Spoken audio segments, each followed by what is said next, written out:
हम देखते हैं टी सेल मेडिएटेड इम्यूनिटी, मतलब सेल मेडिएटेड इम्यूनिटी देखते हैं अभी।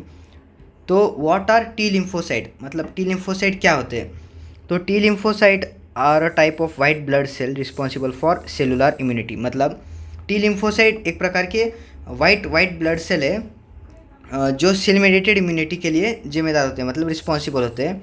और this cells are produced in red bone marrow during the embryonic stage. मतलब ये सेल्स एम्ब्रियोनिक स्टेज के दौरान क्या होते हैं? रेड बोन मैरो में बनते हैं। अभी हम देखते हैं where does pre processing occur, मतलब प्री प्रोसेसिंग इनका किधर होता है? After formation T lymphocytes migrate to thymus gland. मतलब टी सेल जब बन जाते हैं तो ये माइग्रेट करते हैं किधर? थाइमस ग्लैंड में।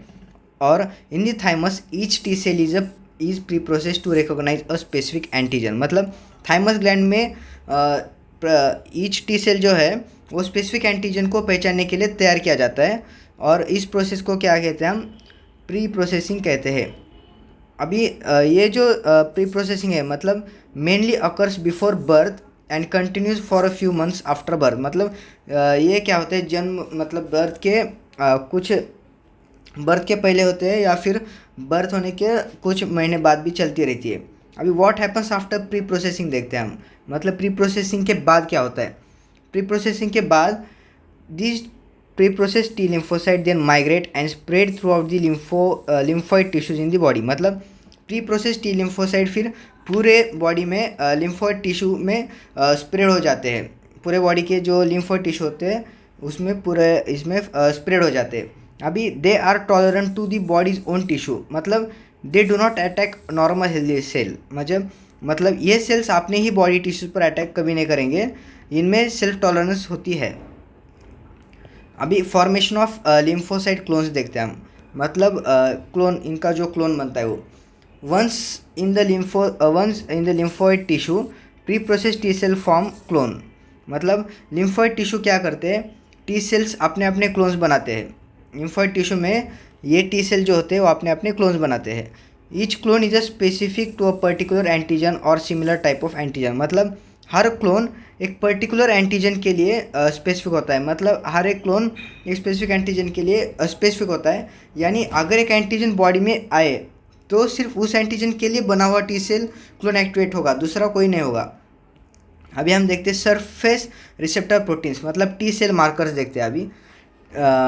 T lymphocyte have surface receptor proteins known as CD markers.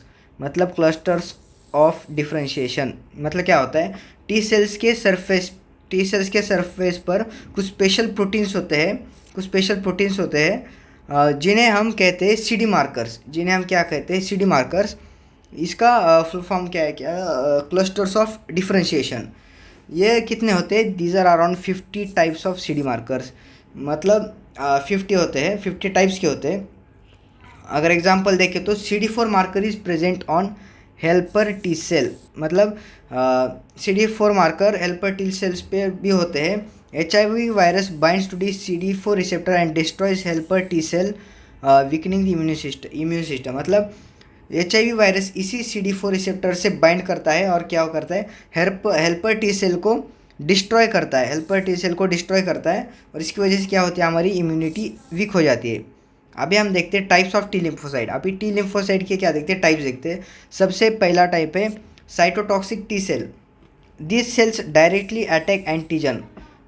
मतलब इसका एग्जाम्पल क्या देखते हैं? वायरस इन्फेक्टेड और कैंसरस सेल, और क्या करते हैं? डिस्ट्रॉय कर दे। मतलब ये डायरेक्टली इन्फेक्टेड या कैंसरस सेल को पहचान कर क्या करते हैं? उन्हें डिस्ट्रॉय करते हैं। अभी हम देखते हैं दूसरा। पहला हो गया साइटोटॉक्सिक, अभी दूसरा हेल्पर टी सेल। ये क्या करते हैं? This activate both T cell and B cell. मतलब ये इम्यून सिस्टम के कमांडर जैसे होते हैं। ये टी सेल और बी सेल दोनों को एक्टिवेट करते हैं। क्या करते हैं? टी सेल और बी सेल दोनों को एक्टिवेट करते हैं। अभी HIV इन्फेक्शन में क्या करते हैं? These are the cell that are destroyed first. HIV में सबसे पहले ये डिस्ट्रॉय होते हैं। इससे क्या होता है? Immunosuppression. इससे इम्यून सिस्टम कमज़ोर हो जाती है। अभी हम देखते हैं suppressor T cell. Next type कौन सा है? Suppressor T cell. This cells suppress over activity of cytotoxic T cells and prevent them from attacking the body's own tissue. मतलब ये इम्यून सिस्टम के ब्रेक जैसे काम करते हैं, ओवर एक्टिविटी को क्या करते हैं? रोकते हैं और हेल्दी टिश्यू को डैमेज होने से क्या करें, बचाते हैं, prevent them from attacking bodies own tissue. अभी हम देखते हैं नेक्स्ट टॉपिक अपना कौन सा है, pathway of T cell immunity. कौन सा है, pathway of T cell immunity. इसमें क्या होता है, सबसे पहले देखते हैं एंटीजन क्या होता है। सबसे पहले एंटर्स दी बॉडी, मतलब कौन सा, वायरस, बैक्टीरिया, टॉक्सिन जैसे। जब कोई एंटीजन जैसे बैक्टीरिया वायरस बॉडी में आता है तब it binds to a glycoprotein called MHC, also known as HLA, मतलब ह्यूमन ल्यूकोसाइड एंटीजन। क्या होता है, ये एंटीजन एक ग्लाइकोप्रोटीन होता है। कौन सा ग्लाइकोप्रोटीन, कौन सा, मेजर हिस्टो कंपैटिबिलिटी कॉम्प्लेक्स। इससे क्या होता है, बाइंड करता है। और MHC को हम क्या कहते हैं, HLA, ह्यूमन ल्यूकोसाइट एंटीजन। तो और नेक्स्ट स्टेप कौन सी है, तो inactive T cells recognise this MHC antigen complex. मतलब जो इनएक्टिव टी सेल थे वो एंटीजन MHC कॉम्प्लेक्स को क्या कहते हैं, पहचानते हैं। और after recognition T cells become activated and initiate the immune response to destroy the antigen. मतलब रिकॉग्निशन के बाद ये टी सेल क्या होते हैं, एक्टिवेट होते हैं और एंटीजन को क्या करते हैं, डिस्ट्रॉय करते हैं। अभी हम देखते हैं memory T cell. Memory T cell क्या है, when an antigen activates a T cell clone some of this activated cells become memory T cell. मतलब जब एंटीजन किसी टी सेल क्लोन को एक्टिवेट करता है तो कुछ एक्टिवेटेड सेल जो होते हैं वो क्या बनते हैं, मेमोरी टी सेल बन जाते हैं। और this memory cells are stored in lymphoid tissue. मतलब ये मेमोरी सेल जो होते हैं वो किधर स्टोर होते हैं, तो लिम्फोइड टिश्यू में स्टोर होते हैं। If the same antigen enters the body again in the future this memory T cell rapidly respond giving a faster and stronger immune reaction. मतलब अगर फ्यूचर में वही एंटीजन फिर से बॉडी में आया तो ये मेमोरी टी सेल क्या करते, तुरंत क्या करते हैं, पावरफुल रिस्पॉन्स देते हैं। इससे हम क्या कह सकते हैं कि मतलब बॉडी पहले से क्या होती है, तैयार होती है। ये था अपना टी सेल मेडिएटेड इम्यूनिटी, जो कि अपना रिवाइज होगा कितने 7 मिनट्स में। Thank you.